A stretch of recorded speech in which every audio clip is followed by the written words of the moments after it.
आज से दिल्ली में सायरन लगाने शुरू किए हैं।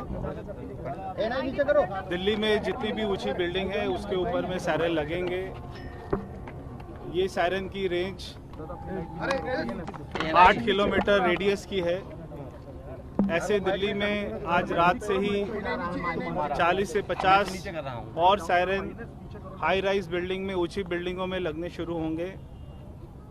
और ऐसे आपातकाल की स्थिति में हम इसको चलाएंगे और ये एक ही कमांड सेंटर से हम इसको चला सकते हैं। अगर हमें किसी पर्टिकुलर डिस्ट्रिक्ट का चलाना है, पर्टिकुलर एरिया का चलाना है या पूरे दिल्ली का चलाना है तो इसको कंट्रोल किया जा सकता है। 5 मिनट के करीब में सायरन बजा करेगा कोई भी ऐसी स्थिति आती है। और ये सायरन हमारे कमांड सेंटर से जीएसएम पे, एचएफ पर और ब्लैकआउट की स्थिति में भी हम इसको काम में लेके आ पाएंगे। प्रवीण जी, क्या इसके लिए कोई मुख्यालय होगा या आप लोग खुद इसको मॉनिटर करेंगे? कैसे इसको ऑपरेट किया जाएगा? थोड़ा सा ये पूरा कंट्रोल होगा, नेशनल डिजास्टर मैनेजमेंट के अंडर में होगा। और ये क्योंकि पीडब्ल्यूडी की हाई राइज बिल्डिंग है इसलिए आज यहाँ पर लगाया गया है। आज से रात से ही 40-50 की संख्या में और भी लगेंगे। कब तक लग जाएंगे सर? 1-2 दिन में सभी सायरन लगेंगे। पूरी दिल्ली में दिल्ली को क्या संदेश देंगे सर? दिल्ली को पूरे अलर्ट को लेकर कितनी तैयारी है दिल्ली सरकार की? दिल्ली सरकार कितनी तैयार? पूरे दिल्ली को इससे कवर करेंगे और दिल्ली सरकार की, भारत सरकार की जो भी भारत सरकार की तरफ से जो भी निर्देश आएंगे, दिल्ली सरकार उसके लिए एकदम तैयार है। हमारी पुलिस, हमारे जवान सभी तैयार हैं। ठीक है।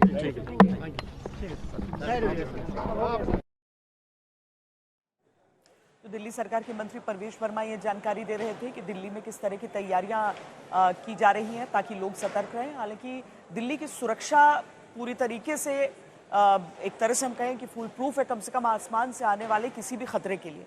लेकिन यहाँ पर हम पाकिस्तान की तरफ से क्या हथियार इस्तेमाल किए गए हैं, भारत की तरफ से कैसे पलटवार किया गया है, उसकी भी बात कर रहे हैं।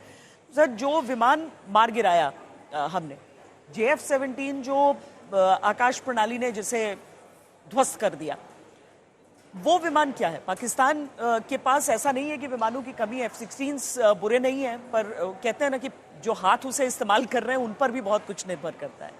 देखिए, बहुत ही मज़ेदार है। JF-17 जब बोलते हैं तो मुझे काफ़ी हंसी आती है, क्योंकि जब भारत ने घोषणा की थी कि हम अपना फाइटर खुद बनाएंगे, उसके बाद अमेरिका का F-16 को देखकर ये पाकिस्तान की तमन्ना थी वो F-16 से बेहतर जहाज़ बनाया जाए।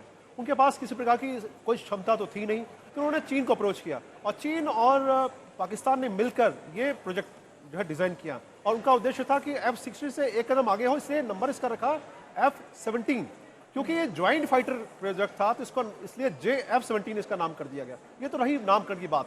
अब आपने कोशिश तो किया है F-16 बनाने की। देखिए, F-16 जो है V तक वर्जन आ गया है और अभी भी वो जहाज़ बहुत ही स्ट्रांग प्लेटफॉर्म है। उसके मुकाबले JF-17 की तुलना अगर किया जाए तो वो कहते हैं कि सूरज को दिया दिखाने के बराबर है। ये जहाज़ किस तरह से बनाया गया, क्योंकि और कितना समय लगा, इतना लंबा समय लगा कि कई बार लगा कि प्रोजेक्ट शायद ये न पूरा हो पाए। चाइना ने बहुत मदद की और फाइनली ये जहाज़ बन के आया, लेकिन इसमें इतनी सारी खामियां हुई। इसका जो एरोनॉटिकल डिज़ाइन था उसमें कुछ खामियां निकली। इसमें जो एयरबॉर्न इंटरसेप्शन रडार था जिसके कि वो टारगेट को देख पाते, एयर टू एयर टारगेट को देखते। सर, बस एक ब्रेक का वक्त हो चला है। ब्रेक के बाद हम इसी खबर पर बने रहेंगे और दिखाएंगे कि क्या पाकिस्तान की इस समय बड़ी कमियां हैं, भारत का पलटवार कैसा है और आगे क्या हो सकता है।